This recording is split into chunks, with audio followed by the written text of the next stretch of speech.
الحمد لله نحمده ونستعينه ونستغفره ونعوذ بالله من شرور أنفسنا ومن سيئات أعمالنا من يهده الله فلا مضل له ومن يضلل فلا هادي له وأشهد أن لا إله إلا الله وحده لا شريك له وأشهد أن محمدا عبده ورسوله أما بعد فإن خير الحديث كتاب الله وخير الهدي هدي محمد صلى الله عليه وسلم وشر الأمور محدثاتها وكل محدثة بدعة وكل بدعة ضلالة وكل ضلالة في النار.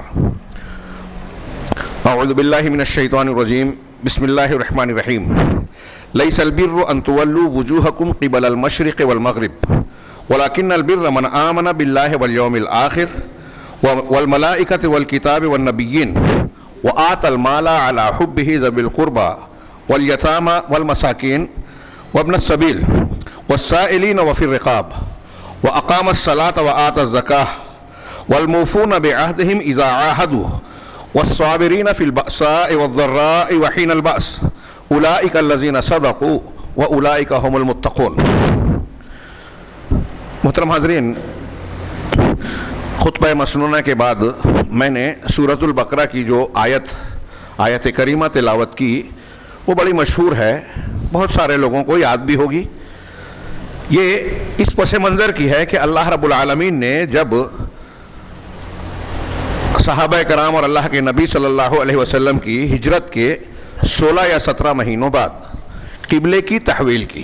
یہ ہم جانتے ہیں کہ مکہ سے مدینہ ہجرت کے بعد تقریباً 16 یا 17 مہینہ مسلمان بیت المقدس کی طرف رخ کر کے نماز پڑھتے تھے.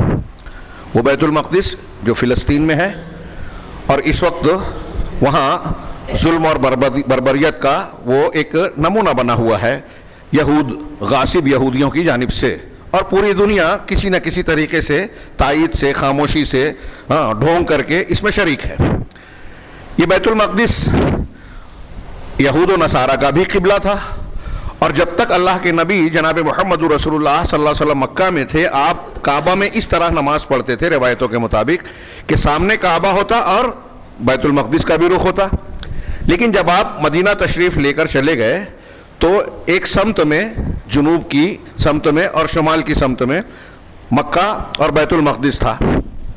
اب اگر مکہ کی طرف کرتے رخ تو پیٹھ ہو جاتی بیت المقدس کی طرف، لیکن چونکہ پہلے سے اہل کتاب کے دین اور پچھلے انبیاء کے دین کے مطابق قبلہ بیت المقدس ہی تھا، اس لیے 16-17 مہینے تک مسلمان بھی بیت المقدس کی طرف رخ کر کے نماز پڑھتے رہے. نبی کریم صلی اللہ علیہ وسلم کی خواہش تھی کہ کعبہ کو قبلہ بنا دیا جائے.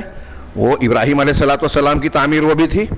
چنانچہ اللہ رب العالمین نے قبلے کی تحویل کی. سیقول السفہاء کیا ہے یہ سورہ بقرہ کی وہ آیتیں آپ پڑھیے، اس میں تحویل قبلہ کا حکم اجازت دی گئی کہ قبلہ بدل گیا اور اس کی بعض حکمتیں مصلحتیں اس سے متعلقہ بعض امور اور سوالوں کے جواب اعتراضات کے جواب بھی دیے.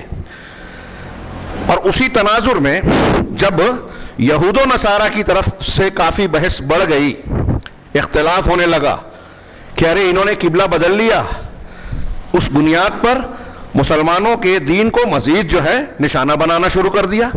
اور تحویل قبلہ کی اس تعلیم سے یا حکم سے مسلمانوں میں بھی کچھ لوگ جو ہے کبیدہ خاطر ہونے لگے، رنجیدہ ہونے لگے. تو اللہ تبارک و تعالیٰ نے پیچھے جواب دیا کہ یہ اللہ کی جانب سے امتحان ہے. اس کی حکمت اہل علم نے بیان کی کہ جس طرح بنی اسرائیل کی سے نبوتیں چلی آ رہی تھی اور ان کا قبلہ بیت المقدس تھا اہل کتاب کا، تو اب بنو اسماعیل میں نبوت آ رہی ہے تو تحویل قبلہ گویا بنی اسرائیل سے بنی اسماعیل کی طرف آئی. تو یہ بھی اس میں ایک بڑا سبب تھا کہ گویا یہ اشارہ اور تعلیم ہے کہ نبوت بنی اسرائیل میں اب نہیں ہے، بنی اسماعیل میں آ گئی. اور یہ قیامت تک کے لیے ہے. یہ خیر یہ حکمتیں ہیں اور اس کی یہ مقصود بھی نہیں ہے ابھی آج کے خطبے میں بیان کرنا. یہ حکمتیں بیان کی. مسلمانوں میں دل میں خیال آیا کہ 16-17 مہینہ جو ہم نے بیت المقدس کی طرف رخ کر کے نماز پڑھی ہے تو کیا یہ باطل ہو جائے گی؟ تو اللہ نے اس درمیان میں پچھلی آیتوں میں یہ بھی جواب دیا کہ اللہ تمہارے ما کان اللہ لیضیع ایمانکم، اللہ ایسا نہیں ہے کہ تمہارے ایمان کو، دیکھیے نماز کو ایمان کہا گیا، کہ تمہارے ایمان کو ضائع کرے. وہ نمازیں ضائع نہیں ہوگی. اب نیا حکم آ گیا تو اسے رخ کرو. پھر اللہ رب العالمین نے تفصیل سے قبلے کی تحویل سے متعلقہ امور کو بیان کرنے کے بعد کچھ اور آیتیں اور احکامات بیان کیے, اور اس کے بعد یہ ارشاد فرمایا آگے چل کے, جو اسی حکم کی تکمیل یا اسی پس منظر کے سلسلے میں وہ یہود اور نصارہ کو ایک جواب ہے کہ لیس البر ان تولوا وجوہکم قبل المشرق والمغرب. تم جہاد کی بات کر رہے ہو, سمتوں کی, سمت کی بات کر رہے ہو کہ ادھر رخ کر کے نماز پڑھا جائے ادھر. بیت المقدس میں بھی جو ہے مغربی حصہ بیت المقدس کا یہود کا قبلہ تھا اور ہے, وہ اسے مانتے ہیں, اور نصارہ اس کے مشرقی حصے کو مانتے تھے. اور جب قبلہ تحویل ہو گیا تو گویا ان لوگوں کو لگا کہ ہمارے قبلے کو بھی بدل دیا جا رہا ہے, یہ اس کو مانتے تھے اب اس کو بھی نہیں مانتے, تو اس پر اعتراضات کی بوچھار کر دی, ماحول گرما دیا گیا. جیسے آج کل کچھ ہوتا ہے کہ مسلمانوں کے خلاف کچھ کرنا ہے تو خوب پروپیگنڈا کیا جاتا ہے, ماحول بنایا جاتا ہے, ویسا ہی کیا گیا اور بعض مسلمان بھی اس سے متاثر ہوئے. تو اللہ رب العالمین نے کئی جوابات اور وضاحتیں کرنے کے بعد آخر میں ایک جواب یہ بھی دیا کہ تم جہتوں پر بحث کر رہے ہو, کدھر رخ کر کے نماز پڑھنا چاہیے, قبلہ کسے بنانا چاہیے. یہ اصل مقصود نہیں ہے. جہت کا تعین ہم کو اور آپ کو یا لوگوں کو جو اللہ رب العالمین نے ایک رخ ہو کر عبادت کرنے اور نماز پڑھنے کا حکم دیا, وہ اجتماعیت کا ایک مظہر ہے, مرکزیت کی ایک تعلیم ہے, اور یہ بھی اپنی جگہ ایک اہمیت رکھتی ہے. لیکن یہ سبب اور ذریعے کا حکم رکھتی ہے, یعنی اصل مقصد کو حاصل کرنے کا ذریعہ اور سبب. یہ اصل مقصود نہیں ہے بندوں سے اللہ کو. اللہ تبارک و تعالیٰ سے جو اصل مقصود ہے وہ ان آیتوں میں بیان کیا جا رہا ہے. صحیح عقیدہ, صحیح اعمال, درست معاملات اور تعلقات, اخلاقیات, یہ اصل مقصود ہے دین کا. ہم سے اور آپ سے اللہ نے چاہا ہے.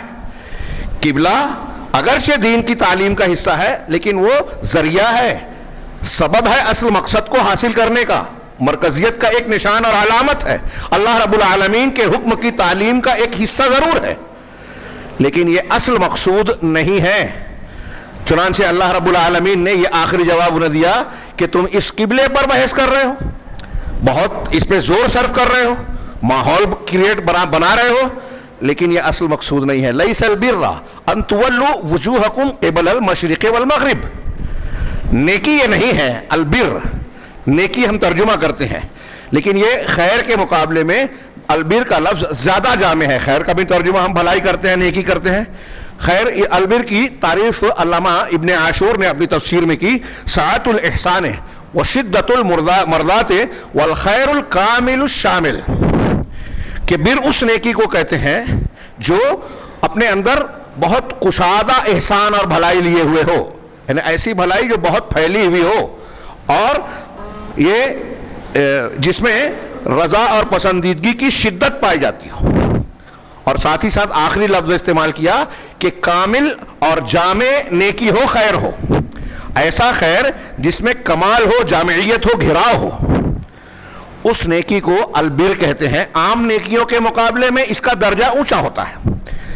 ایک آدمی عام طور سے خرچ کرتا ہے پیسہ اللہ کے راستے میں, زکوٰۃ, صدقات, ہاں, لیکن آپ اگر صدقہ و خیرات کر رہے ہیں تو اللہ رب العالمین نے ارشاد فرمایا قرآن میں کہ لن تنالوا البر حتی تنفقوا مما تحبون, کہ تم بر کا مقصد اچھائی کے اعلیٰ معیار کو اس وقت تک نہیں پا سکتے جب تک اللہ کے راستے میں وہ چیز نہ خرچ کرو جو تم پسند کرتے ہو. تمہارا محبوب مال, محبوب چیز اللہ کے راستے میں خرچ کرو, قربان کرو, تب بر اور نیکی کا اعلیٰ مقام ملے گا. تو اس سے پتہ چلا کہ خرچ کرنا تو نیکیاں ہیں. اگر ایک آدمی ہلکی پھلکی چیز بھی اللہ کے راستے میں دے رہا ہے تو وہ بھی اجر و ثواب کا باعث ہے, لیکن اپنی پسندیدہ چیز, بڑی چیز اور خرچ کے جو اعلیٰ مقامات ہیں, اعلیٰ پہلو ہیں, اس اعتبار سے خرچ کرتا ہے تو اس نیکی میں اعلیٰ درجے کا ہو جائے گا. اس کو البر کہتے ہیں. تو اللہ نے یہاں فرمایا لیس البر, نیکی اور اچھائی صرف یہ نہیں ہے ان تولوا قبل المشرق والمغرب, کہ تم مشرق اور مغرب کی طرف رخ کرو, کعبہ کی طرف یا قبلے کی طرف رخ کر کے نماز پڑھنا دین کا ایک حصہ ہے, حکم ہے, اس کی اپنی اہمیت ضرور ہے, لیکن یہ اصل مقصود نہیں ہے. یہی وجہ ہے کہ ہم دیکھتے ہیں کہ جب انسان سفر میں ہو یا کسی ایسی حالت میں ہو کہ قبلہ رخ نہیں ہو سکتا یا اسے پتہ نہیں ہے, قبلہ بھول گیا, معلوم نہیں ہو رہا ہے کہ قبلہ کون سا ہے, رات کا ٹائم ہے, سفر میں ہیں آپ کو پتہ نہیں چل رہا ہے کہ کعبہ ادھر ہے کہ ادھر ہے یا کس طرف ہے, تو آپ اندازہ لگا کے نماز پڑھ لیں. سواری پہ آپ سوار ہیں, وہاں اس پہ سنن و نوافل سواری پہ, جب گھوڑا اونٹ ہوتا تھا تو شریعت کی اجازت تھی کہ اگر سواری پر آپ سوار ہیں تو ایسی صورت میں سنت یا نفل نماز جو ہے آپ سواری پر بھی پڑھ سکتے ہیں. آپ نے قبلہ رخ چل رہا ہے, آپ کا اونٹ یا گھوڑا یا آپ کی سواری, آج ریل اور بس لے لیجئے, آپ نے نیت مان لی نماز کے لیے, قبلہ رخ ہے, لیکن اب نماز کے دوران وہ سواری آپ مڑ جاتی ہے, قبلے سے ہٹ جاتی ہے, تو اس کی اجازت دی شریعت نے, کیونکہ قبلہ اگرچہ شریعت کا ایک حکم ہے, اصل مقصود نہیں ہے, یہ ایک جہت ہے, یہ مقصد کو حاصل کرنے کا ذریعہ ہے. تو اللہ نے فرمایا کہ مشرق اور مغرب کی طرف تم رخ کرو, قبلہ رخ ہو جاؤ, یہ اصل مقصود, اور یہی صرف اچھائی نہیں ہے. اچھائی کیا ہے جو آگے اللہ نے بیان کیا, تو گویا اس میں طنز ہے, تعریض ہے یہود و نصارہ پر, جو قبلے کی تحویل کو بہت بڑا مسئلہ بنا کر مسلمانوں کے خلاف ایک پروپیگنڈا کر رہے تھے, ماحول بنا رہے تھے. تو ان سے کہا کہ یہ تم جو بحث کر رہے ہو, مجادلہ کر رہے ہو اور نقاش اس میں لگے ہوئے ہو, تو ایسا لگتا ہے کہ تمہارے اس سے کہ یہی اصل مقصد ہے زندگی کا. یہ تو اصل مقصد کا ذریعہ ہے, مقصد آگے بیان کیا جا رہا ہے. اس میں یہود و نصارہ پر بھی تعریض ہے, اور آگے کچھ چیزیں جو بیان کی گئی ہے, نیکی کیا ہے, بھلائی کیا ہے, اللہ رب العالمین کا دنیا میں پیدا کرنے کا اور ہم سے آپ سے مطلوب و مقصود کیا ہے, یہ جو بیان کیا گیا, اس سے دنیا کے ہر مشرک کا, ہر کافر کا رد ہوتا ہے. جو لوگ اچھائیوں کے نام پر بھی کچھ نیکیاں تو کرتے ہیں, لیکن اصل نیکی جو اللہ کے یہاں پسندیدہ ہے, اللہ جو چاہتا ہے, وہ نہیں کرتے. اب یہ غیر مسلموں کی بات ہم کر رہے ہیں کہ اہل کتاب مشرکین کا اس میں رد ہو رہا ہے, اور ان کے نقطۂ نظر, ان کے سوچ اور خیالات. دنیا میں جتنے بھی مذہب کے لوگ ہیں, جب مذہبی بات کرتے ہیں تو وہ یہی شو کرتے ہیں, دکھاوا کرتے ہیں کہ وہ اچھا کام کر رہے ہیں, اچھائی کا مظاہرہ کر رہے ہیں, ہمارا دین دھرم اچھا سے اچھی تعلیم دیتا ہے. سب لوگ یہی مظاہرہ کرتے ہیں, لیکن اچھائی کے نام پر کچھ چیزوں کو اختیار کر کے بظاہر وہ ایسی چیزیں بھی عقیدے اور عمل میں اختیار کیے ہوئے ہوتے ہیں جو اللہ کے یہاں اچھائی نہیں ہے, اور انسان کے لیے بھی اچھائی نہیں ہے. اس کے نتائج بھی برے ہوتے ہیں, سماج اور فرد پر اس کے برے اثرات مرتب ہوتے ہیں. بہت اہم بات کہہ رہا ہوں, اور خطبہ جمعہ کا وقت بہت مختصر ہوتا ہے, اس بات کی بڑی تفصیل کی ضرورت ہے کہ اگر آپ دیکھیں دوسرے مذاہب, اور دوسرے مذاہب کے ساتھ میں آج یہ بھی کہنا چاہتا ہوں کہ مسلمانوں میں بہت سے مسلمان ایسے ہیں جو شریعت اسلامیہ کا نام تو لیتے ہیں, کام بھی کرنے کا مظاہرہ کرتے ہیں, دعوت و تبلیغ کر رہے ہیں, بظاہر اسلام پسندی کا مظاہرہ کر رہے ہیں, اسلامی حکومت قائم کرنے کی بات کرتے ہیں, فضائل کو پھیلانے کی کوشش کرتے ہیں, لیکن اسلام کی اصل تعلیم اور مقصود کو نظر انداز کر دیتے ہیں. دعوت کی بنیاد دعوت دے رہے ہیں, دعوت اسلام کی دعوت, لیکن دعوت کی جو بنیاد ہے, جو تمام انبیاء نے سب سے پہلے دعوت دی, جو قرآن دیتا ہے کہ توحید کو پھیلایا جائے, توحید کی تعلیم دی جائے اور شرک سے منع کیا جائے, اسی کو گول کر دیتے ہیں. جب آپ اس بنیاد کو چھوڑ دیے تو آپ کی دعوت کی کوئی بنیاد ہی نہیں رہی. آپ نماز کے, روزے کے, سونے کے, اٹھنے کے, کھانے کے, راستے کے کتنے بھی آداب بتائیں, کتنے بھی دین کے بظاہر کام کریں, اچھائی کے کام کریں, توحید اگر نہیں ہے سب بیکار ہے. شرک اگر آپ کے عقیدے میں, عمل میں آ گیا, سارے اعمال برباد. قرآن کہتا ہے, بار بار یہ باتیں آپ سنتے رہتے ہیں. اب جب کوئی معاملہ ہوتا ہے تو ہمارے نوجوان, ہمارے اسلام پسندی کا مظاہرہ کرنے والے تحریکی حضرات, فلاں حضرات, ڈھما حضرات خوب بحث کرتے ہیں ایسی چیزوں پر جو اصل مقصود نہیں ہے. ہمارے نوجوان بعض, یہ تو میں ان کی بات کر رہا ہوں جو بھٹکے ہوئے ہیں, منہجی جن کا غلط ہے. صحیح منہج والوں میں بھی ہم آج دیکھ رہے ہیں کہ بہت سارے ایسے امور پر وہ اپنی طاقت لگاتے ہیں, زور صرف کرتے ہیں جو لا یعنی ہے, بے فائدہ ہے, یا اگر فائدہ ہے تو کم ہے, اس کے مقابلے میں جو بہت اہم ہے, بہت ضروری ہے, اس سے چھوڑ دیتے ہیں. اب دین کی بھی دعوت اور تعلیم ہوتی ہے, تو میں نے سنا ہمارے یہاں بھی کچھ لوگ جو قرآن حدیث کی جماعت کے ذمہ دار بنے بیٹھے ہیں, وہ یہ کہتے ہیں کہ ارے پروگرام تو ہو رہا ہے لیکن شرک اور بدعت پہ کچھ نہ بولا جائے. کل میں نے درس میں بھی اس کا ذکر کیا مالیگاؤں میں. شرک اور بدعت پہ کچھ نہ بولا جائے, اس کا رد نہ کیا جائے. کیا قرآن میں ایسا ہے کہ شرک کا ذکر نہیں کیا گیا, رد نہیں کیا گیا؟ کیا اللہ کے نبی صلی اللہ علیہ وسلم, صحابہ کرام, تابعین, تبع تابعین, محدثین, ان میں سے کوئی بھی ایسا ہے, ایک نام بتائیے جو یہ کہتا ہو کہ رد نہ کیا جائے باطل کا؟ اللہ کے رسول نے بتایا کہ 73 فرقے میں ایک نجات پائے گا, تو 72 کو بتانا پڑے گا کہ نہیں کہ جو جاہل ہے وہ گمراہی میں پڑتا رہے؟ کیا یہ دعوت و تبلیغ کا حصہ نہیں ہے؟ تحلیہ ہے, تخلیہ نہیں ہے؟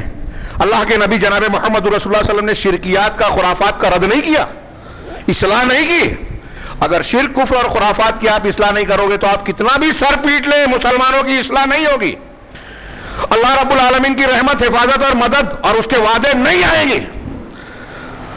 جیسے فلسطین میں بم برس رہا ہے, ہاں, زمین تنگ کی جا رہی ہے, بوڑھے بچے جوان سب کو نشانہ بنایا جا رہا ہے, اور آج وہاں ہو رہا ہے, اس سے پہلے کل کہیں اور ہوا. ہمارے ملک کی کسی ریاست میں ہلہ بولا گیا, پوری ریاست جل گئی, بہت دنوں تک جلتی رہی, گجرات.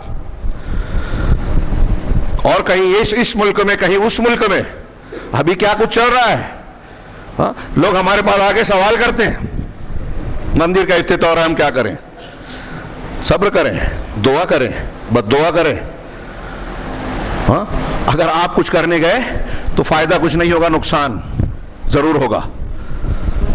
لیکن یہ بہت سارے لوگ سمجھتے نہیں ہیں, اور یہ سمجھایا جائے تو کہتے ہیں کہ یہ بزدل ہے. شریعت میں اس کے احکامات کیا ہیں جانتے ہی نہیں ہیں, اور لوگوں پر تھوپنے کی کوشش کرتے ہیں. اب ہمارے ہاں پوری دنیا کا ایک چاند ہونا چاہیے. سوشل میڈیا پہ خوب بحث چل رہی ہے. کتنی ضروری ہے یہ بحث؟ ایک جگہ چاند نظر آ جائے تو پوری دنیا کے لوگوں کو روزہ شروع کر دینا چاہیے, پوری دنیا کے لوگوں کو عید منانی چاہیے. صحیح ہے غلط سے دوسرا, میرے نزدیک یہ صحیح نہیں ہے. اگر ایسا مان لے تو دنیا میں کئی جگہوں پر ایسا ہے کہ رمضان شروع ہوگا, عید آ جائے گی, چاند ان کو کبھی نظر ہی نہیں آئے گا, کیونکہ مطلب میں فرق ہے. ہر جگہ ایک ہی دن نہیں نظر آتا. اب ہمارے ہاں کچھ لوگ ماہرین فلکیات بن جاتے ہیں, ان کو چاند اگنے اور چاند دکھنے کا فرق نہیں معلوم ہے. چاند اگنے پر اللہ تعالیٰ نے نہیں کہا ہے کہ آپ اس کا اعتبار کر کے مہینہ شروع کر دیں. چاند دکھائی دینے پہ, اذا رأیتم, چاند کو جب تم دیکھو, اذا رأوا ہلالا, ہلال کو دیکھو, تب کہا اللہ کے رسول صلی اللہ علیہ وسلم نے. تو اس طرح کرو, دیکھنے کو کہا. مشین سے, کمپیوٹر سے اگر آپ دیکھ رہے ہیں یا اس کو محسوس کر رہے ہیں فلکیات میں دوربین سے, تو وہ اعتبار نہیں ہوگا. اور اگر آپ مانتے ہیں تو یہ ماننا پڑے گا کہ 100 سال پہلے جب یہ مشینیں, یہ ایجادات نہیں تھی, تب اس پر عمل نہیں ہو سکتا تھا. آج مشینوں کے ذریعے سے عمل ہو رہا ہے, تو آپ بھی عمل کریں گے. مطلب کچھ دنوں سے پہلے تک, کچھ سالوں پہلے تک شریعت کا حکم الگ تھا, اور مشینوں کے سائنسی ایجادات کا جانے سے شریعت کے حکم میں تبدیلی ہو گئی. میں اصل نفس مسئلہ پر بحث نہیں کر رہا ہوں. اگر کوئی اس کو مان بھی رہا ہے جو غلط ہے, تو کیا ہم مان لیں ہوئے, دنیا کے لوگ مان لیں ہوئے, تو پوری دنیا میں ایک ساتھ عید منا سکتے ہیں؟ ہاں, سورج سوا نیزے پہ ہو تو عید کی نماز پڑھنی ہے. جب ہمارے یہاں سوا نیزے پر سورج ہوگا تو پوری دنیا میں ویسا ہی ہوگا سوا نیزے پر. جہاں رات ہوگی وہ لوگ اسی ٹائم نماز پڑھیں گے. ہمارے یہاں اور سعودی عرب میں 2.5 گھنٹے کا فرق ہے معیاری وقت کے مطابق. سورج اور چاند میں تو ہمارے ہندوستان میں ہی فرق آتا ہے, ٹائم ایک ہے کلکتہ میں اور ہمارے یہاں, لیکن نماز کے اوقات میں آپ کو 35-40 منٹ کا فرق ملے گا لگ بھگ, کم سے کم, کیونکہ سورج کے طلوع اور غروب کا فرق ہوتا ہے. اللہ رب العالمین نے سورج کے طلوع اور غروب اور چاند کے طلوع اور غروب پر ان چیزوں کا, مہینوں کا, دنوں کا, وقتوں کا اعتبار رکھا ہے, جو پوری دنیا میں ایک جاہل آدمی بھی دیکھ سکتا ہے, کر سکتا ہے عمل. کمپیوٹر سب نہیں دیکھ سکتے. لیکن اب اس بحث میں ہمارے یہاں کچھ نوجوان اپنا دماغ لگاتے ہیں. رمضان المبارک آئے گا جس میں عبادت, ریاضت, تلاوت, قرآن فہمی اور تزکیہ, توبہ, استغفار زیادہ سے زیادہ کرنا چاہیے, نیکیاں اور عبادات کرنی چاہیے جو اللہ کے رسول صلی اللہ علیہ وسلم کا عمل تھا. آخر ہو سکے تو اعتکاف کرنا چاہیے آخری عشر میں. اس میں لوگ ان بحثوں میں کریں گے جو ہر سال کرتے ہیں, اور بار بار وہی سوال ہے. 8 اور 20 یہ شہری کی دعا, سعودی عرب میں تو ایسا ہوتا ہے, فلاں جگہ تو ویسا ہوتا ہے, اور اس میں خوب ٹائم لگائیں گے, وقت صرف کریں گے اور سمجھیں گے کہ دین کی بات کر رہے ہیں. ہمارے یہاں یہ شعور بھی نہیں رہا کہ کن مسائل کو اہمیت دی جائے, کن کو نظر انداز کیا جائے. ہمارا آپس کا اختلاف ہو, یہاں بھی بتا رہا ہوں. کل کے درس میں نے ایک بات اور بھی کہی تھی, وہاں وہ دہرا دوں. اللہ کے نبی صلی اللہ علیہ وسلم کا فرمان ہے, بدأ الاسلام غریبا وسیعود کما بدأ فطوبی للغرباء. ہاں, مختلف الفاظ سے یہ حدیث وارد ہے, صحیح حدیث ہے کہ اسلام غربت کی حالت میں شروع ہوا. غربت سا جو زیادہ واضح اور مشہور معنی ہے اجنبیت کی حالت میں. جب صحیح اسلام اللہ نے اتارا, نبی کریم صلی اللہ علیہ وسلم کے ذریعے سے پہنچایا, تو سماج اور معاشرے کے لوگ, ارے یہ کیا نئی چیز لے آئے, باپ دادا کے دین کو چھوڑ کے تو یہ نئی چیز لے آئے, نیا بول رہے ہیں. اور جو اسلام اختیار کرتا اس پر تعجب کرتے اجنبی کہ یہ نیا کیا ہے. اس سے اجنبیت محسوس کی جاتی, یہ نیا ہے, جبکہ وہی اصلی دین تھا, پرانا تھا, آدم علیہ السلام سے لے کر تمام انبیاء کا. اب جو اصلی دین ہے اس سے اجنبیت اس وقت تھی جب شروع ہوا. نبی کریم صلی اللہ علیہ وسلم نے پیشین گوئی فرمائی, ہم کو اور آپ کو بتایا, اور آپ کی صداقت مسلم ہے اور ہم اپنی آنکھوں سے دیکھ رہے ہیں آج کے زمانے میں. آپ نے فرمایا کہ عنقریب اسلام کی حالت وہی ہو جائے گی جو شروع میں تھی, یعنی اسلام کو لوگ اجنبی سمجھیں گے. آپ جب قرآن و حدیث والے دین پہ عمل کرو گے تو بہت سارے لوگ, غیر مسلم تو غیر مسلم, اہل بدعت مسلمانوں میں, وہ کہیں گے ارے یہ کیا نئی چیز لے آئے. ابھی کئی جگہ ہمارے یہاں کچھ نوجوان جاتے ہیں نئے, رفع الیدین سے نماز پڑھے تو کچھ لوگ بولتے ہیں ارے یہ تو نیا ہے, جبکہ وہی سنت ہے, نبی صلی اللہ علیہ وسلم کا طریقہ ہے. ایسی کتنی چیزیں, میں نے ایک رفع الیدین کی کل میں نے درس میں اجازت دی, کئی شادیوں کی.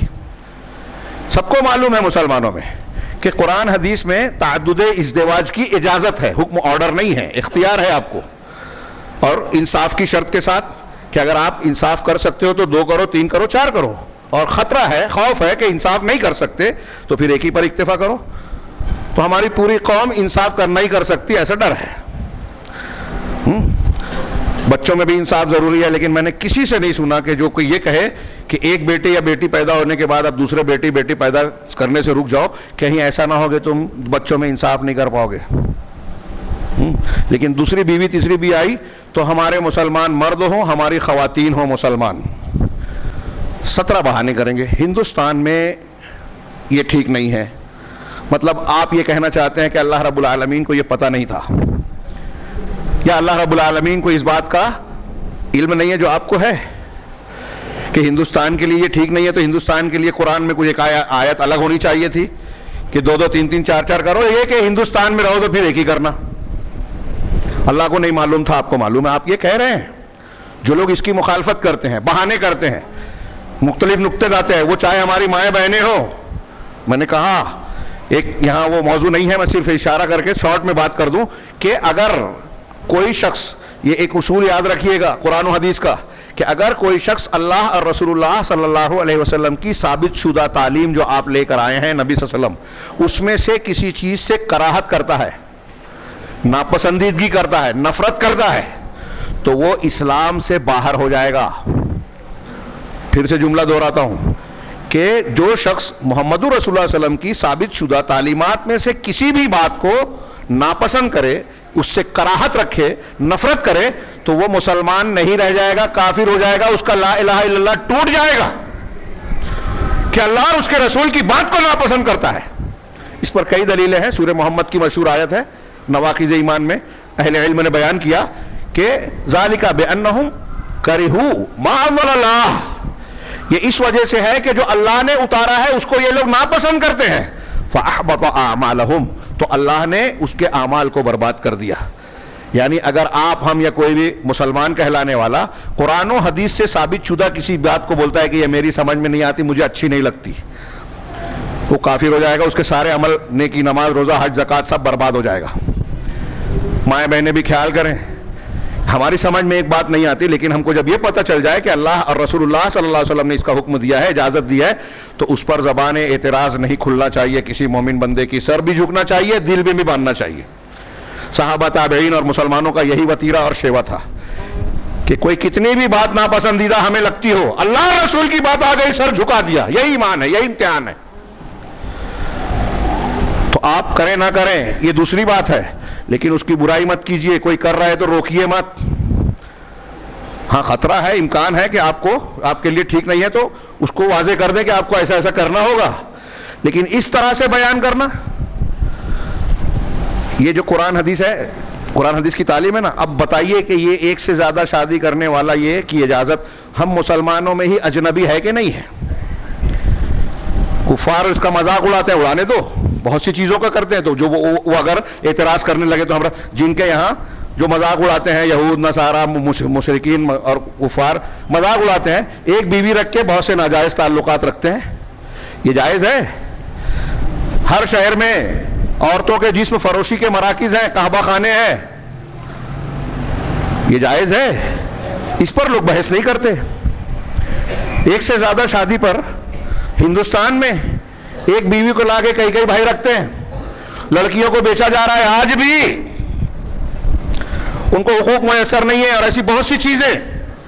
وہاں ان کو عورتوں پر ظلم نظر نہیں آتا، یہاں تو ایک تعدد ازدواج کے ساتھ انصاف کو شرط رکھا گیا ہے، اور یہ بہت سارے سماجی، معاشی، خاندانی مسائل کا حل ہے۔ اگر یہ ہمارے سماج میں رواج پا جانا تو زنا کم ہو جائیں گے، بیوہ اور مطلقہ عورتیں جو ہیں ان کو سہارا مل جائے گا، ان کے بچوں کو سرپرستی مل جائے گی۔ اس کے اتنے فائدے ہیں، مجھ جیسا کمیل آدمی اگر چاہے تو میں منبر رسول پر علی وجہ البصیرہ کہہ رہا ہوں کہ ایک سے زیادہ شادی کے فائدوں پر موٹی کتاب لکھ سکتے ہیں، اتنے فائدے ہیں۔ لیکن وہ فائدے آپ کو جو اللہ اور رسول جانتے ہیں، اگر نہ بھی معلوم ہو فائدے، تو ایک مومن یہ عقیدہ رکھتا ہے کہ اللہ کا حکم ہے، رسول کی اجازت ہے۔ رسول اللہ صلی اللہ علیہ وسلم نے خود کئی بیویاں کی، ہمارے لیے 4 کیا، آپ کو 4 سے زیادہ کی اجازت تھی، اس کی حکمتیں ہیں، اور آپ نے کیا۔ تو جو رسول اللہ صلی اللہ علیہ وسلم نے کیا، آپ ہماری مائیں بہنیں بولیں گے کہ غلط کیا، وہ الگ بات تھی بولتے ہیں۔ تو آپ ہمارے لیے اس معاملے میں نمونہ نہیں ہے کیا؟ صحابہ کرام میں سے کتنے صحابہ ہیں جنہوں نے ایک سے زیادہ شادیاں کی؟ انبیاء کرام میں سے اکثر کا تذکرہ آپ پڑھیں گے تو ایک سے زیادہ، حضرت ابراہیم علیہ السلام کی 2، کچھ لوگ کہتے ہیں 3، حضرت یعقوب علیہ السلام کی کئی بیویاں، حضرت داؤد علیہ سلیمان علیہ السلام کی 90 اور 99 کی تعداد تک ملتی ہے۔ غلط تھے کیا؟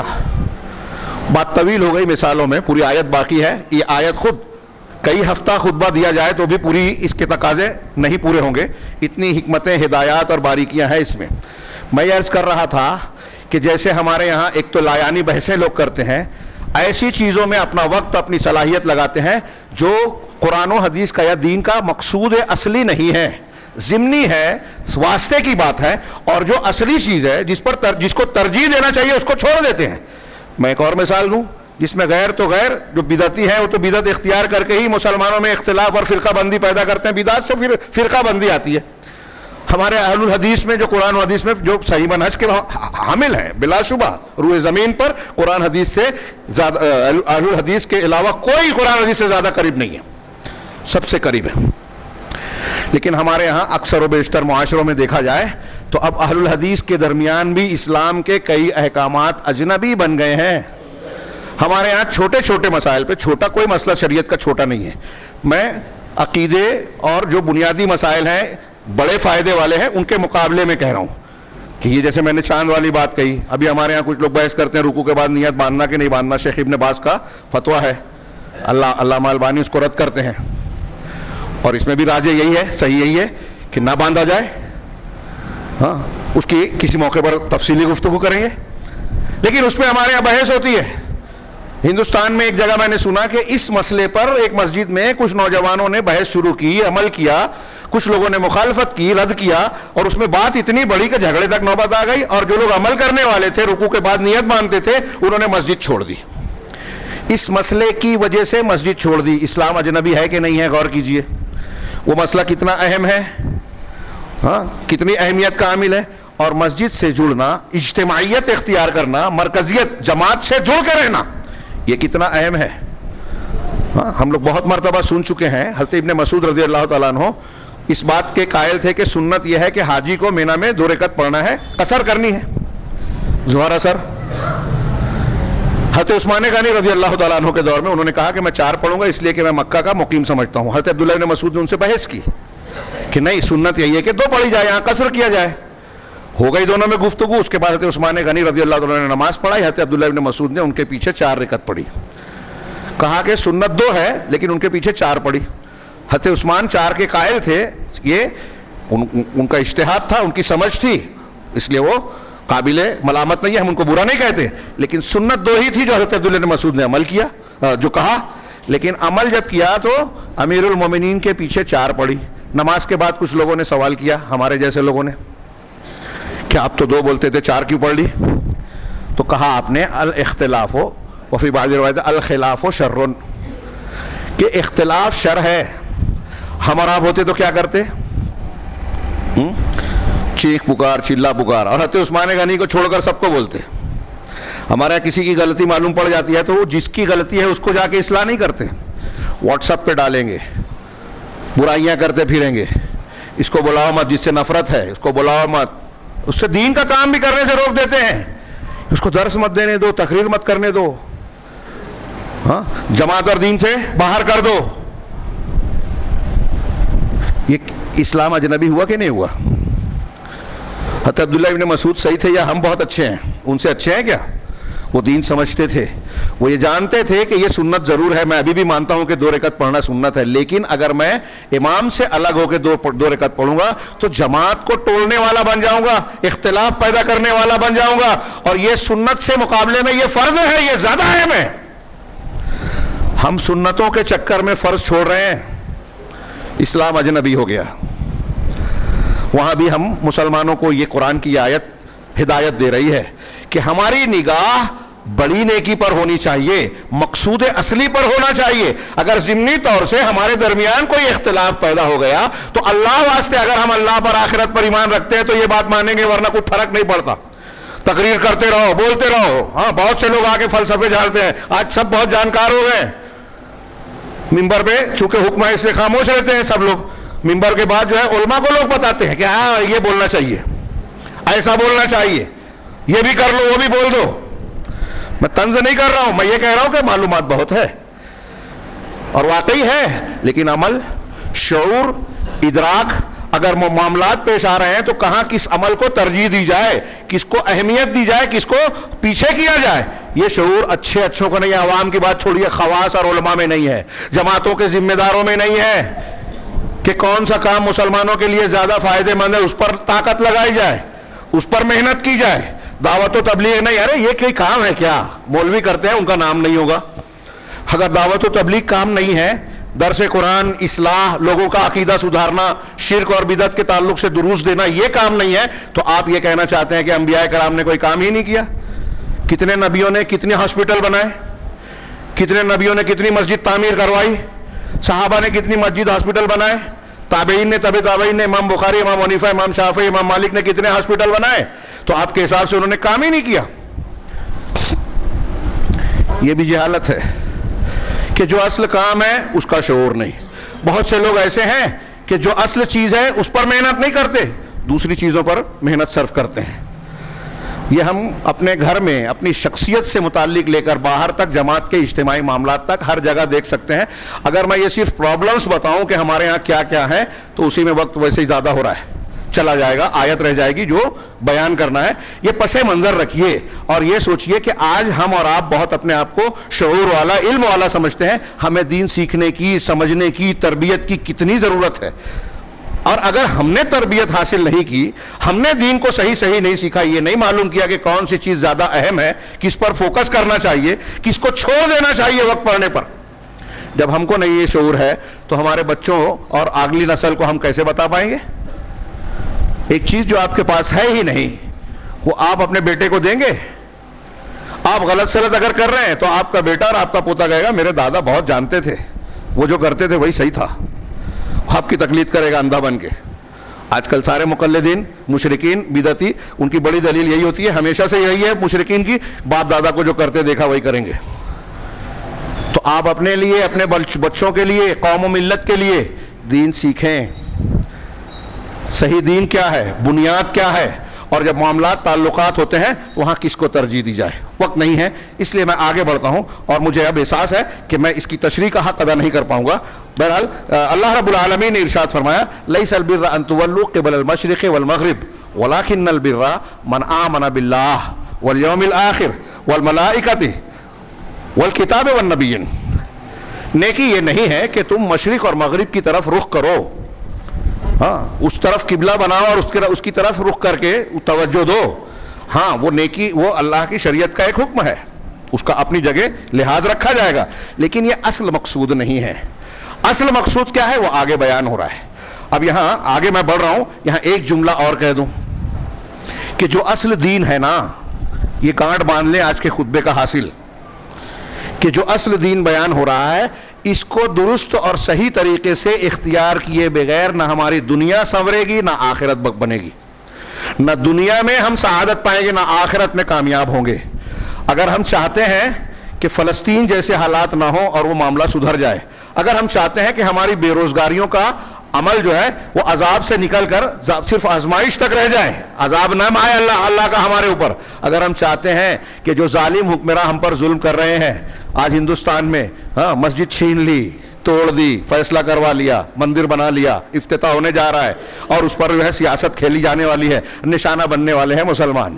اگر ہم چاہتے ہیں کہ ہم اور بیوقوف نہ بنے, ہماری جان مال اس طرح نہ لوٹے, ہاں اگر ہم چاہتے ہیں کہ ہمارے بچے محفوظ رہیں, بے قصور ہوتے ہوئے جیلوں میں نہ سڑیں, آج ہزاروں کی تعداد میں آج بھی مسلمان نوجوان بے قصور جیلوں میں بند ہیں, اگر ہم چاہتے ہیں ان مسائل کو حل کرنا, اپنے گھر کے مسئلے سے لے کے بین الاقوامی سطح تک جتنے بھی پرابلمز ہیں مسلمانوں کو, جس کا ہم رونا روتے ہیں, چیختے چلاتے ہیں, اگر یہ مسائل حل کرنا چاہتے ہیں تو اس کی سب سے بڑی بنیاد یہ ہے جو اس آیت میں بیان کی جا رہی ہے کہ اللہ کو یہ مقصود ہے. اور میرا یہ دعویٰ ہے, قرآن و حدیث کی بہت سی دلیلیں ہیں جو آپ بار بار سنتے ہیں, کہ اگر ایمان اور عمل صالح ہوگا تو اللہ کی رحمت ملے گی, برکت ملے گی, حفاظت ملے گی, اللہ تمہارے دشمنوں سے نپٹ لے گا, تم کو قوت اور طاقت دے گا. کوئی ایسے چھیڑ چھاڑ کے تم کو یوں ہی برباد اور تباہ کرے, استعمال کرے, نہیں ہوگا. لیکن ہم نے یہ مانا نہیں. آج مسلمانوں کو ہوتا ہے ہم ایجیٹیشن کر رہے ہیں جو قرآن و حدیث میں نہیں ہے, مظاہرے کر رہے ہیں. ہمارا تحریکی نوجوان اسلام پسندی کا مظاہرہ کرتے بولتا ہے کہ مولوی لوگ توحید توحید توحید کرتے ہیں, مولوی لوگ تو نماز روزہ طہارت کے مسائل میں پھنسے ہوئے ہیں. دین اصلی ہم بتا رہے ہیں مسٹر لوگ, ہاں یہود و نصارہ کی یونیورسٹیوں میں پڑھ کر وہ دین سمجھیں, تو وہ کیا بتاتے ہیں کہ ہم کو جو خبروں کا علم ہے وہ علماء کو نہیں معلوم. ہاں علماء اس کو جانتے نہیں ہیں, وہ کیا جانیں گے. طہارت کے مسائل بیان کریں, یا معتزلہ بھی بولتے تھے, آج کے بھی بولتے ہیں, اور ہمارے بہت سارے لوگ اس سے سمجھتے ہیں کہ ایسا ہی ہے. ہرگز نہیں. دنیا داری کو بھی سب سے زیادہ سمجھنے والا وہ آدمی ہوتا ہے جو قرآن و حدیث کو سب سے زیادہ سمجھتا ہے. یہ میں ہوائی بات نہیں کہہ رہا ہوں. نبی کریم صلی اللہ علیہ وسلم سے ذہین آدمی دنیاوی اعتبار سے بھی کوئی گزرا ہے؟ اللہ کے نبی صلی اللہ علیہ وسلم کی جو سیاست تھی, حضرت ابوبکر صدیق اور عمر فاروق کی جو سیاست تھی خلافت میں, کیا اس سے اچھا سیاستداں دنیا میں کوئی پیدا ہوا ہے اور ہو سکتا ہے؟ نہیں ہو سکتا. تو انہوں نے کس پر عمل کیا تھا؟ قرآن و حدیث پر. اللہ کے نبی صلی اللہ علیہ وسلم نے قرآن و حدیث کے ذریعے سے جو دعوت و تبلیغ کا کام کیا, 23 سال میں دنیا کا سب سے برا معاشرہ سب سے اچھا سماج بن گیا. یہ تاریخ میں ہے, موجود ہے, ہم مانتے ہیں, دیکھتے ہیں, پڑھتے ہیں, واضح ہے, اور یہ غیر مسلموں نے بھی تسلیم کیا کہ پوری تاریخ میں ایسا کوئی نمونہ نہیں ہے. یہ معجزہ ہے محمد رسول اللہ صلی اللہ علیہ وسلم کی شخصیت اور تعلیم کا, کہ 23 سال کی چھوٹی مدت میں پوری دنیا, پورے عرب کے حالت بدل دی. جو ہر طرح کا جرم کرتے تھے عقیدے اور عمل کے, شرکیات بھی تھی اور ظلم اور بداخلاقیاں بھی تھی, سب سدھر گیا 23 سال میں. اب اس سے اچھا کوئی نمونہ ہم کو ملے گا؟ وہ چیز جو قرآن میں ہے, وہ چیز جو حدیث میں, علماء وہی جانتے ہیں, وہی پڑھتے ہیں, اور اسی کی روشنی میں حالات کا تجزیہ کرتے ہیں, اور سمجھتے ہیں کہ اگر ایک رافضی صحابہ کرام کو گالی دیتا ہے تو وہ ہم سے اور آپ سے اتحاد و اتفاق کی بات کر رہا ہے, تو دھوکہ دے رہا ہے, تقیہ کر رہا ہے. یہ علماء سمجھتے ہیں, جو قرآن حدیث جانتے ہیں, اصلی تاریخ جانتے ہیں, جو عقیدے کی اہمیت جانتے ہیں. وہ یہ سمجھتے ہیں کہ بدعتی ہمارے لیے خیر نہیں ہوگا, وہ یہ سمجھتے ہیں کہ شرک کہتے ہوئے اتحاد ہو ہی نہیں سکتا. لیکن یہ جو فقہ الواقع حالات کو جاننے والے مسٹر ڈاکٹر دعوت و تبلیغ کے میدان میں چلے آئے, تو یہ اتنی بات نہیں کرتے جتنی جانتے ہیں. جو نہیں جانتے وہ بھی بات کرتے ہیں, اور جو ان سے متاثر ہے وہ ان کے پیچھے اندھے ہو کے بھاگتے ہیں. اب وہ کسی کھائی میں گراتا ہے, کسی گڑھے میں لے جاتا ہے, یہ بھی جاتے ہیں. یہ جو جدید دور کی خارجیت ہے نا, اخوانیت اور تحریکیت کے نام پہ, جملہ میں خاص طور سے بیچ میں آ گیا تو بات کہہ دوں. اہل علم نے تجزیہ کیا کہ مسلمان اس کے پیچھے چل کے اور اس کی حرکتوں سے پوری دنیا میں لاکھوں مسلمان مارے گئے ہیں, لاکھوں. ابھی فلسطین میں جو چل رہا ہے, آپ بولے تو یہ ہم کو نشانہ بنائیں گے, گالیاں دینا شروع کر دیں گے. کون سا جہاد ہو رہا ہے آپ کا؟ کون سی عقل مندی کی آپ نے حملہ کر کے؟ غیر مسلموں میں لوگ اشارہ کر رہے ہیں کہ اسرائیل تیل چاہتا ہے وہاں جو غزہ کے سمندر میں دریافت ہوا ہے، اور اس لیے وہ خالی کرانا چاہتا ہے، اور اس کا مقصد پورا کرنے کے لیے حماس کو یوز کیا اس نے۔ غیر مسلم کہہ رہے ہیں کہ حماس کے پاس ہتھیار اتنے اچانک کہاں سے آ گئے؟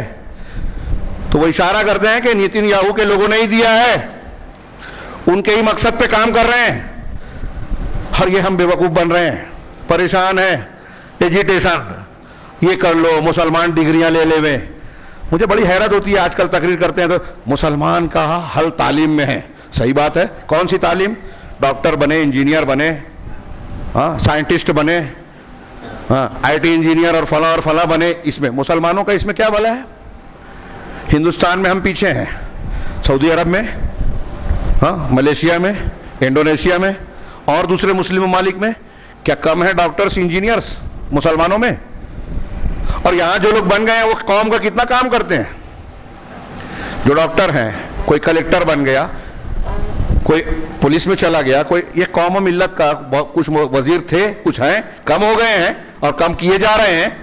لیکن یہاں جو ہے، میرا یہ سوال ہے کہ جو لوگ یہ کہتے ہیں وہ ذرا سمجھیں، سمجھ کے بولیں۔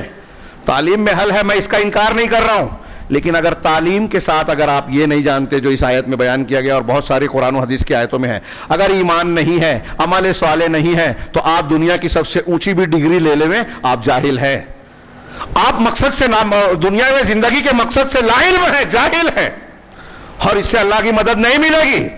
دولت مل گئی تو آپ اپنا بھرو گے۔ آپ دیکھیے بڑے بڑے لوگ اپنے خاندان میں جی رہے ہیں، مسلمانوں کا کتنا بھلا کرتے ہیں۔ تو تعلیم کوئی بھی ہو اچھی ہے، لیکن اس کے ساتھ دین کی اصل بنیاد اگر نہیں ہے تو بیکار ہے۔ یہ بات یاد رکھیے۔ اب اس تناظر میں اور ان سب تناظر میں یہ آیت دیکھیے، میں نے کہا معذرت کے ساتھ کہ اس کی کما حقہ تشریح نہیں ہو سکتی، میں صرف ترجمہ اور ہلکی پھلکی باتیں بیان کر دیتا ہوں۔ اللہ نے فرمایا کہ نیکی کیا ہے؟ وَلَٰكِنَّ الْبِرَّ مَنْ آمَنَ بِاللَّهِ وَالْيَوْمِ الْآخِرِ وَالْمَلَائِكَةِ وَالْكِتَابِ وَالنَّبِيِّينَ، کہ نیکی یہ ہے، اس شخص کی نیکی ہے، یا اچھا آدمی، البر پر فائز ہونے والا اعلیٰ درجے کا مسلمان یا انسان کون ہے؟ جو ایمان لائے اللہ پر۔ اب اللہ پر ایمان، توحید کی تینوں قسموں کو بیان کیجئے، اللہ کی الوہیت کو، اللہ کو ہی عبادت کے لائق مانے، کسی اور کو نہیں۔ اللہ کے جو اسماء و صفات اور کام ہیں، ربوبیت و اسماء و صفات، اس میں اللہ کے جیسا کسی کو معمولی سا بھی نہ سمجھے۔ اب آپ ایجیٹیشن نکال رہے ہیں، ہمارے مسلمانوں میں لوگ احتجاج کر رہے ہیں، مسجد مندر کے بارے میں مظلومیت کا مظاہرہ کر رہے ہیں، اور نہ جانے کیا کیا کر رہے ہیں، لیکن شرک بھی کر رہے ہیں۔ اللہ پر ایمان رہ گیا؟ جو شرک اکبر کر رہا ہے، مزاروں پہ جا کے منہ ماتھا ٹیکتا ہے، پیر صاحب کو چومتا ہے اور ان کے آگے سجدہ کر رہا ہے، آج کلپس آ رہی ہیں، قبروں کا طواف کر رہا ہے، غیر اللہ کے نام کی نظر و نیاز کرتا ہے، دنیا کی بحث کر رہا ہے، میں رد کر رہا ہوں، مجھ کو گالیاں دیں گے۔ صوفی ہے تو پیر صاحب کو وہ درجہ دے رہا ہے جو رسول اور بعض مرتبہ اللہ کا ہے۔ بزرگان دین میں کسی کے بارے میں کہہ رہا ہے کہ وہ مردوں کو زندہ کر دیتے ہیں، وہ جس کو چاہے جنت میں لے کے چلے جائیں گے، اللہ تعالیٰ نہیں جائے گا تو یہ گھسیٹ کے لے جائیں گے۔ میں نقل کر رہا ہوں، پھر بھی اندر سے ڈر رہا ہوں، یہ شرکیہ باتیں ہیں، اللہ رب العالمین کی توہین ہے۔ جو اللہ کا کام ہے، اللہ کی خصوصیات ہیں، اللہ کا اختیار ہے۔ قرآن حدیث پڑھیے، کتنا صاف صاف موجود ہے اس میں دلیلیں کہ ان میں نبی کریم صلی اللہ علیہ وسلم، فرشتوں کو، انبیاء کو، بلکہ خاتم النبیین کو بھی دخل اور حصے داری نہیں حاصل ہے۔ نبی کریم صلی اللہ علیہ وسلم نے کچھ لوگوں کا نام لے کے بددعا کر دی تھی احد کے واقعے کے بعد، اور بھی 2-3 واقعے میں، بخاری مسلم کی حدیث ہے کہ قرآن کی آیت اللہ نے اتار دی سورہ آل عمران میں، لیس لک من الامر شیء، اے نبی آپ کا معاملے میں کوئی اختیار نہیں ہے۔ میں اکثر بچوں کو پڑھاتا ہوں یہ سبق جب، تو کہتا ہوں کہ توحید کی انتہائی شاندار، جاندار، زبردست دلیل ہے۔ خاتم النبیین، سید المرسلین، رحمت للعالمین، شفیع المذنبین یوم القیامہ علیہ الصلوۃ والسلام، کیا مقام ہے، آپ کو کیا کیا خصوصیت حاصل ہے، اللہ تعالیٰ کہہ رہا ہے آپ کو خطاب کر کے ڈائریکٹ، اور قرآن میں ہے، کوئی ادھر ادھر نہیں۔ یہ بھی پڑھتے ہیں قرآن مزار پرست، پتہ نہیں اس آیت کو کیوں نہیں مانتے، اور بہت ساری آیتیں۔ اللہ تعالیٰ کہہ رہا ہے کہ اللہ کا جو حق ہے، کسی کو توفیق دینا، عذاب دینا، توبہ کی توفیق دینا، یہ اللہ نبی آپ کا کام نہیں ہے۔ آپ نے کہہ دیا تھا کیف یفلح قوم شجوا نبیہم، وہ قوم کیسے فلاح پائے گی جنہوں نے اپنے نبی کو زخمی کر دیا؟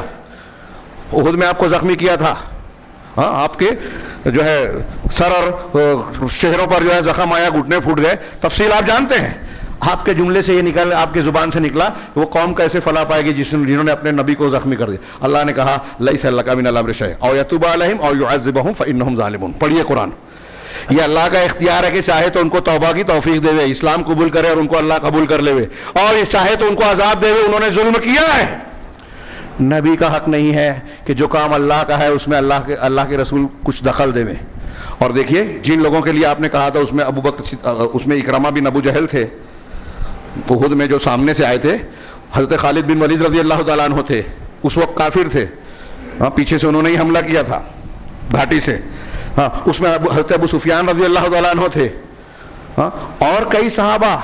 حارث ابن ہشام جن کا نام لے کے آپ نے بد دعا دی، جو ابو جہل کا بھائی تھا، بعد میں مسلمان ہوئے تو انتہائی زبردست مسلمان ہوئے. ایک ایک کا واقعہ بیان کروں تو بہت، ان کی شہادت، ان کے واقعات، قربانیاں. حضرت خالد بن ولید کو آپ جانتے ہیں، اکرمہ بن ابو جہل، حارث ابن ہشام، یہ ابو جہل کے مسلمان ہو گئے. فتح مکہ کے حضرت بکر صدیق کے زمانے میں جب لوگ مرتد ہونے لگے تو مکہ کے لوگوں کو کھڑے ہو کر انہوں نے تقریر کی.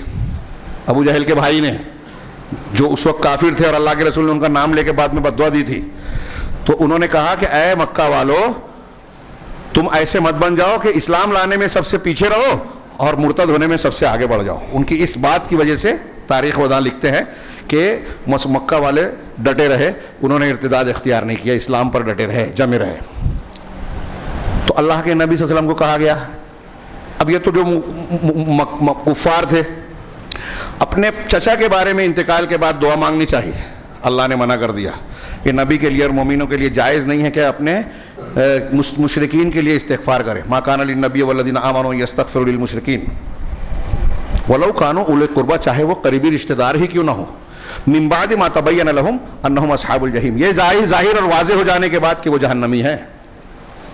نبی صلی اللہ علیہ وسلم پڑھیں قرآن. ہمارے یہ بھائی پڑھے جو بزرگوں کے سہارے سوچتے ہیں کہ ہم شرک کریں، بدعت کریں، حرام کھائیں، حلال کھائیں، کسی کا حق مار لے میں، یہ ہم کو جنت میں لے کے چلے جائیں گے اس لیے کہ ان کے سلسلے پر ہم نے بیعت کر لی.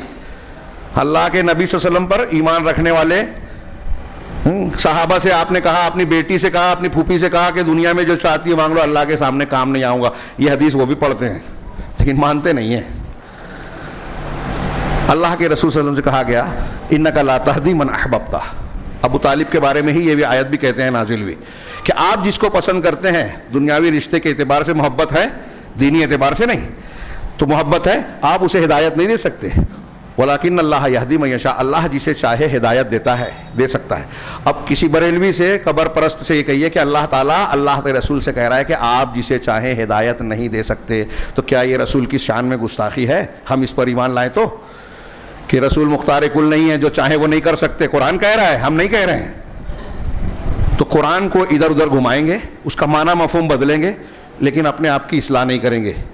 جب ایسا ہم عقیدہ خراب اختیار کر رہے ہیں، اللہ پر ایمان نہیں رکھتے جیسا رکھنا چاہیے، اللہ کے جیسا کوئی رسول کو بنا رہا ہے، کوئی اہل بیت کے کسی لوگوں کو بنا رہا ہے، کوئی بزرگان دین کو بنا رہا ہے، تو پھر وہ اصل نیکی کہاں کر رہا ہے؟ اب آپ جھنڈا لگانے میں، بدعتی تہوار منانے میں طاقت لگاتے ہو، عید میلاد النبی، شب برات، فلاں، لیکن جو اصل دین ہے اس کو سیکھنے کے لیے ٹائم نہیں ہے. اور علماء نے بھی منع کیا ہے کہ ارے اہل الحدیث سے بات نہیں کرنا، قرآن حدیث ترجمے سے پڑھنا نہیں، ورنہ گمراہ ہو جاؤ گے. قرآن حدیث پڑھ کے گمراہ ہو جاؤ گے، یہ بولتے ہیں اور مانتے ہیں ہمارے جاہل لوگ. اللہ تعالیٰ نے جس کو ہدایت کے لیے اتارا، آپ بولتے ہیں کہ گمراہ ہو جاؤ گے پڑھ کے. ہاں، اس کو اس کے طریقے سے پڑھنا چاہیے. کچھ لوگ اپنے طور سے پڑھنے لگتے ہیں تو پڑھ کے بھی گمراہ ہوتے ہیں. یہ بات صحیح ہے، اس کے اصول آداب ہیں اور خود قرآن و حدیث نے بیان کیے ہیں. آج بہت سارے دانشور، ڈاکٹر سید قطب، ڈاکٹر اسرار، یہ اصول ضابطے نہیں جانتے، فقہی اصول نہیں جانتے، قرآن فہمی کے اصول نہیں جانتے، لہذا اچھی باتیں تو کرتے ہیں لیکن بہت بڑی بڑی ٹھوکریں بھی کھاتے ہیں. اور جب ان کو لوگ پسند کرنے لگتے ہیں تو ان کی اچھی باتوں کے ساتھ ان کی غلط باتوں کو بھی صحیح سمجھ کر قبول کر لیتے ہیں، گمراہی آتی ہے. تو یہ قرآن کی ہدایت سامنے رکھیں گے تو ان سب لغزشوں سے, ٹھوکروں سے ہم اور آپ محفوظ رہیں گے. تو سب سے پہلے نیکی, یہ پہلے 4 چیزیں بیان کی, اس میں سے ایک ایک چیز ایسی ہے کہ کئی ہفتہ اس پر خطبہ دیا جا سکتا ہے اور پڑھنا سیکھنا چاہیے. میں بتا رہا ہوں ابھی جمعہ میں آپ حضرات اتنی بڑی تعداد میں ہیں, ابھی عصر کے بعد پروگرام ہوگا.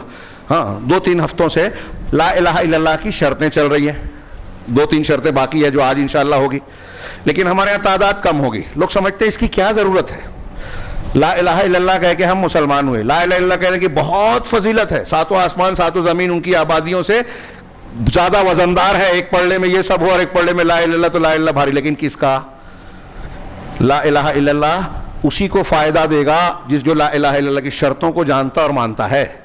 اب ہمارے ہاں مسلمانوں, ابھی پوچھئے, میں نے کہا کئی مرتبہ کہ دوسروں کو چھوڑیے, ہمارے ہاں ہندوستان میں بہت سارے اہل الحدیث سے پوچھئے تو وہ شرطیں نہیں بتا پائیں گے. تو آپ لا الہ الا اللہ کیسے جانتے ہیں, کیسے مانتے ہیں؟ سیکھنا پڑے گا میرے بھائیوں, سیکھیے.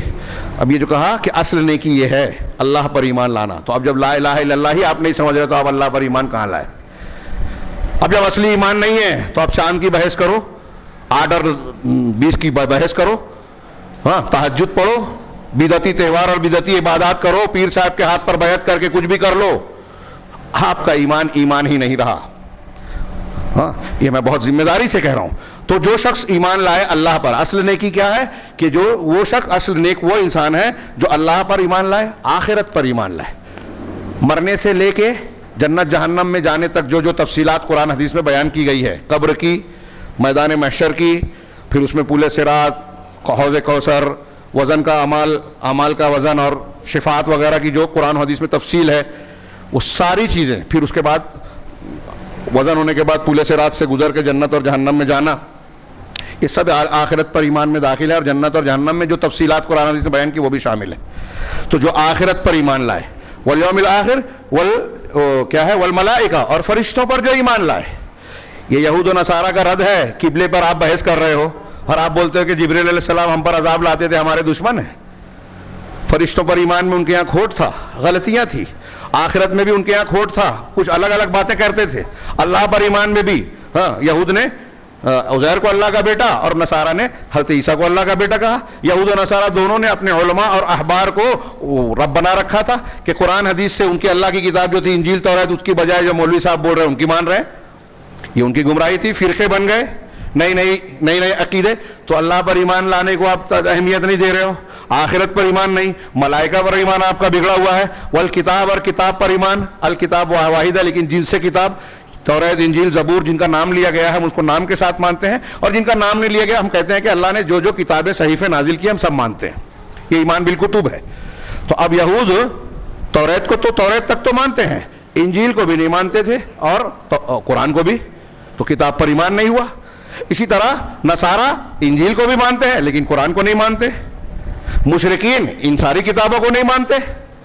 ہمارے بہت سے مسلمان بھی قرآن حدیث کو نہیں مان رہے ہیں, کہتے ہیں مانتے ہیں لیکن قرآن حدیث میں جو ہے کہتے ہیں کہ وہ ہمارے امام صاحب کو زیادہ سمجھتا ہے. پیر صاحب کے ہاتھ پر بیعت کر لی تو وہ بولتے ہیں کہ جو اللہ نے قرآن میں کہا, جو رسول نے حدیث میں کہا وہ چھوڑ دو, جو ہم بولتے ہیں وہ مانو, اور یہ مان رہے ہیں. تو قرآن حدیث کو کون مان رہا ہے؟ تو اصل نیکی یہ ہے کتاب پر ایمان. ہاں یہ میں نے اشارے میں بہت مختصر بات کہی. والکتاب والنبیین, اور نبیوں پر ایمان. تمام انبیاء کو سچا برحق اور سچا نبی مانا جائے, جن کا ذکر نام کے ساتھ ہے یا بغیر نام کے ہے.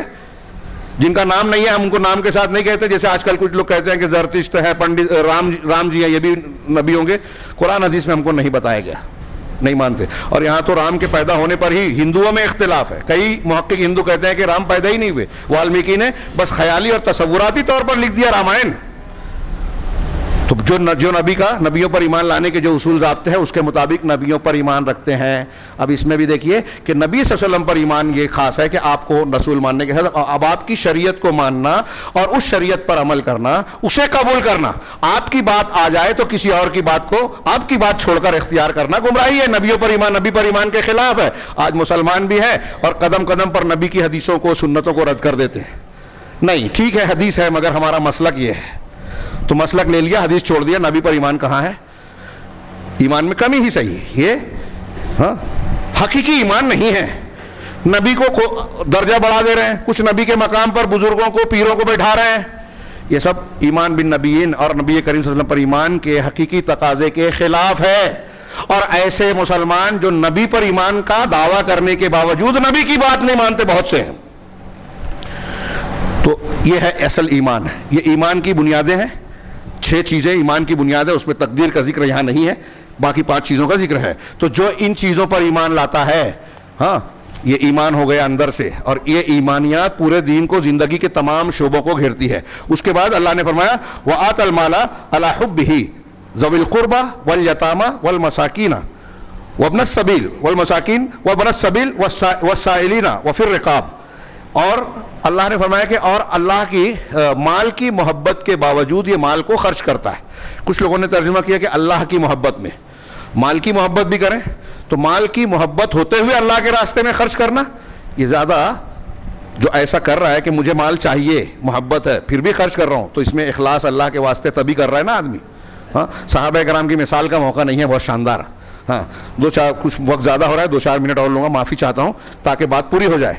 اللہ رب العالمین اب مال کو محبت کے باوجود خرچ کرنے میں, ایک حدیث میں ہے کہ آدمی کے لیے اللہ کے رسول سے سوال کیا گیا کہ سب سے بہترین خرچ کون سا ہے, تو آپ نے کہا کہ تم خرچ کرو اس حالت میں کہ تم شحیح ہو, ہاں, اور محتاج ہو اور تم کو اس کی ضرورت ہو, اور تخشى الفقر, اور تم کو فقیری کا ڈر ہے کہ میں خرچ کروں گا تو میرے پاس رہ نہیں جائے گا, پھر بھی اللہ کے راستے میں دو. یہ بہت افضل ہے. ایک یہ. دوسرا یہ کہ آپ کمزور ہیں, آپ جو ہے کمزور ہیں, مالی اعتبار سے بہت پیسے والے نہیں ہیں, لیکن پھر بھی خرچ کر رہے ہیں. ایک چیز یہ, ایک شکل یہ کہ آپ کے پاس جو مال ہے اس میں بہتر سے بہتر جو آپ کا پسندیدہ ہے وہ آپ خرچ کر رہے ہیں. ہمارے ہندوستان میں جو ہمارا کپڑا پھٹ جاتا ہے ہم وہ دان کرتے ہیں. ہاں, عربوں میں آج بھی مزاج ہے کہ جو اچھا کپڑا ہے, اچھی کھجور ہے, وہ مہمان کو دی جائے. جو اچھا پسندیدہ استعمال کی چیز ہے وہ مہمان کو یا دوسروں کو پیش کیا جائے, اس میں نیکی ملے گی, یتیم و مسکینوں کو دیا جائے. تو یہ سب محبت کے باوجود, مال کی محبت کے باوجود خرچ کرنے کے معنی میں داخل ہے. تو خرچ کرتا ہے, اور خرچ کرنے کے بعد جو ہے کس کو خرچ کرتا ہے, تو اس کا بھی ذکر کیا, ذوی القربا. یہ سب سے پہلے حقدار ہیں کہ آپ کے رشتہ داروں کو آپ خرچ کریں, اس سے محبت بڑھے گی, قرابت مضبوط ہوگی اور قریب ہوں گے. ہاں, ہم اپنے رشتہ داروں کو چھوڑ کے دوسروں کو دیتے ہیں, یہ بھی قرآن کے خلاف ہے, تعلیم کے خلاف ہے. والیتامہ, میں آگے بڑھ رہا ہوں, اس وقت موقع نہیں ہے. والیتامہ, اور یتیموں کو. یتیم وہ جس کا باپ نہیں ہے, خود بھی بچہ ہے, بالغ نہیں ہے, تو خود بھی کما نہیں سکتا, اور کما کو دینے والا, نگرانی کرنے والا والد بھی نہیں ہے, تو ان پہ خرچ کیا جائے. اس طرح کیا جائے کہ آپ اس یتیم بچے کو لگے نہیں کہ میں یتیم ہوں. ہم یتیم خانہ بنا کے اس پہ چندہ دے دیتے ہیں, اور روز اس کو خیال ہوتا ہے کہ ہم یتیم ہیں, کوئی دیکھنے والا نہیں ہے. صحابہ کرام گھر میں لاتے تھے یتیموں کو, اور اپنے سگے بیٹوں سے زیادہ ان کا خیال کرتے تھے, اس لیے کہ اللہ کے رسول نے کہا تھا کہ میں اور یتیم کی کفالت کرنے والا جنت میں اس طرح ہوں گے. 2 انگلیوں سے نشان اشارہ کیا. تو کہتے تھے کہ یہ اللہ اور اس کے رسول کا حکم ہے, اس لیے ان سے زیادہ اچھا سلوک کیا جائے. ہم اپنا دامن جا رہے ہیں, وہ یتیم ہے لیکن بڑا شریر ہے, چھوڑو اس کو. اپنے آپ کو تسلی دے لیا کہ ہم یتیم کے لیے کر نہیں رہے ہیں تو غلط نہیں کر رہے ہیں. آپ کا بچہ شریر ہو گیا تو آپ یہی سچ چاہیں گے کہ دوسرے لوگ اس کو دودھکار دے رہے ہیں؟ بچے تو بچے ہیں, آپ کا کام ہے اس کو درست کرنا. آپ اپنے یتیم بچوں کا خیال رکھو گے, اللہ اگر آپ کے یہاں کوئی یتیم ہوا تو اس کا خیال رکھے گا, اور یوں بھی اس کی برکتیں دے گا, بڑا اجر و ثواب ہے. والیتامى والمساکین, اور مسکین جس کے پاس پیسہ دولت نہیں ہے اور وہ کمزور ہو گیا ہے, دبا ہوا ہے, بہت سارے مسائل سے گھر جاتا ہے, وہ آدمی جس کی ضروریات ہیں لیکن ضرورت پوری کرنے کے لیے اس کے پاس پیسے دولت نہیں ہے, قدم قدم پر اس کو پریشانیاں آتی ہیں. اس کی تفصیل کا فی الحال موقع نہیں ہے, ہم جانتے ہیں, محسوس کر سکتے ہیں. وابن سبیل, اور ابن سبیل یعنی راستے کا بیٹا, یعنی مسافر گھر سے دور ہے, ضرورت مند ہو گیا, پیسہ ختم ہو گیا, خرچ کی زیادہ ضرورت پڑتی ہے مسافر کو. اب آپ کے یہاں کوئی مسافر آ گیا تو آپ اس کی ضروریات پوری کر دیں یا اس کو گھر تک پہنچانے کا اسباب کر دیں, یہ اس پر خرچ کرنا ہوا. والسائلین, اور سوال کرنے والوں کو. سوال کرنے والے, ایک وہ سوال کرنے والوں سے مراد جس کو سوال کرنا شریعت میں جائز ہے.